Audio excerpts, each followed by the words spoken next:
Bonjour à cette capsule pédagogique. Aujourd'hui, on va continuer avec le thème de la valorisation de la profession. Il y en avait un texte sur la cote R la semaine passée. Cote R qui est calculée après le cégep, et qu'on parle de jeunes entre 17 et 19 ans. On prend une photo entre le cégep et l'université, puis ensuite on passe à l'admission universitaire.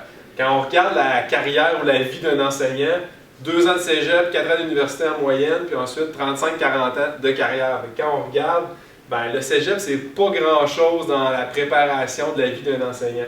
Peut-être qu'on devrait passer un peu plus de temps à s'attarder au baccalauréat avant d'arriver à la carrière de l'enseignant, puis de voir ce qu'on peut travailler par rapport à ça.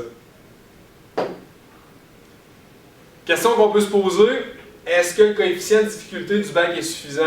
Plusieurs disent que la cote R des enseignants admis au bac est très faible. On pourrait se poser une question philosophique. Comment ça se fait que si la cote R est si faible, que les enseignants réussissent quand même leur bac? Donc ça, c'est une question qu'on pourrait se poser. Ensuite, est-ce que l'offre des cours et des stages est appropriée? La réalité dans les classes a changé. Est-ce que les cours à l'université sont appropriés par rapport à une classe dite régulière ensuite dans la carrière? Par rapport aux stages, est-ce qu'on tient trop la main de nos stagiaires? Est-ce que les stages se font dans des classes dites régulières? Ou est-ce que les stages se font avec des élèves un peu plus vieux de deuxième cycle, dans des programmes performants comme le programme d'éducation internationale ou des programmes sport-études? La facilité ou non du stage peut avoir un impact sur la suite des événements. Ensuite, la question 3. Est-ce que le bac en enseignement est offert dans trop d'universités? Beaucoup d'universités au Québec offrent le bac en enseignement.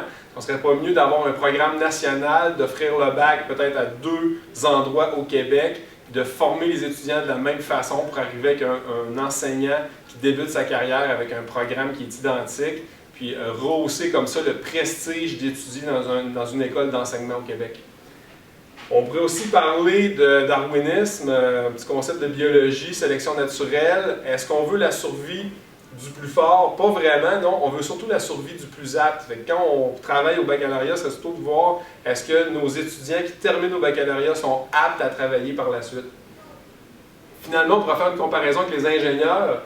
La plupart des programmes sont non contingentés. Quelques programmes seulement sont contingentés. Cote R relativement faible. Pourtant, les gens qui finissent en ingénierie sont souvent très fiers de leur baccalauréat.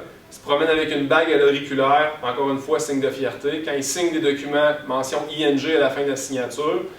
Premier constat, on pourrait se dire que les enseignants pourraient être plus fiers de notre travail, de ne pas être gênés de dire qu'on est enseignant. Peut-être que nous-mêmes, on pourrait exprimer une fierté par rapport à notre travail.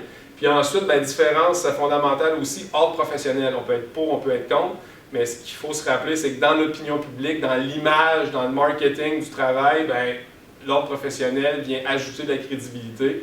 Puis ça répondrait à certaines exigences qui se sont données aussi d'autres professions comme les infirmiers, infirmières, physiothérapeutes, les ingénieurs, les ergos et d'autres professionnels. Merci beaucoup. La prochaine capsule, on reviendra sur notre dernier prisme, celui de la carrière et qu'est-ce qu'on fait avec nos enseignants une fois qu'ils débutent et qu'ils terminent cette carrière-là. Merci et à la prochaine.